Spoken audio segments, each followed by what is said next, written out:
ছিলি, তোরা আছিস, জানি তোরাই থাকবি বন্ধু।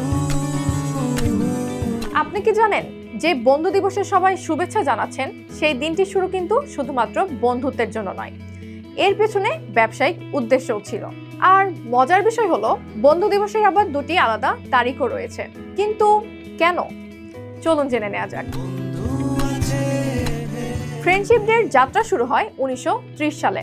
মার্কিন ব্যবসায়িক প্রতিষ্ঠান হলমার্কের প্রতিষ্ঠাতা জয়েস হল বন্ধুদের জন্য একটি বিশেষ দিন উদযাপনের প্রস্তাব দেন। তার ধারণা ছিল মানুষ যেন শুভেচ্ছা কার্ড ও ছোট ছোট উপহারের মাধ্যমে বন্ধুদের প্রতি ভালোবাসা প্রকাশ করে। দিবস পালনের পাশাপাশি যার পেছনে ছিল একটি ব্যবসায়িক উদ্দেশ্য। কার্ড ও নানা ধরনের উপহার সামগ্রীর ব্যবসা করে হলমার্ক। কিন্তু শুরুর দিকে এই ধারণা খুব একটা জনপ্রিয় হয়নি। এর প্রায় 28 বছর পর 1958 সালে প্যারাগুয়ের চিকিৎসক doctor Ramon Artemio Bracho world friendship crusade নামে একটি উদ্যোগ নেন। তার লক্ষ্য ছিল বন্ধুত্বের মাধ্যমে বিশ্বে শান্তি, সম্প্রীতি ও সৌহার্দ্য ছড়িয়ে দেয়া। এরপর থেকেই বন্ধু দিবসের ধারণা বিশ্বজুড়ে জনপ্রিয় হতে শুরু করে। 2011 সালে জাতিসংঘ 30 জুলাইকে আনুষ্ঠানিকভাবে আন্তর্জাতিক বন্ধু দিবস ঘোষণা করে।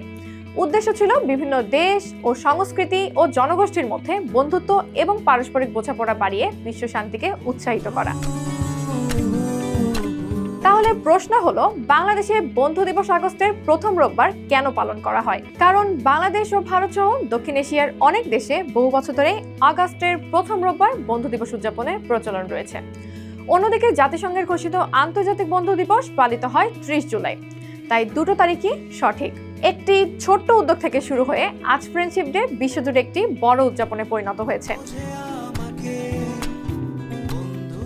30 জুলাই হোক কিংবা আগস্টের প্রথম রোববার, দিনটির আসল বার্তা একটাই: বন্ধুত্ব, বিশ্বাস, সহমর্মিতা এবং জীবনের সবচেয়ে মূল্যবান সম্পর্কগুলোর প্রতি ভালোবাসা প্রকাশ করা।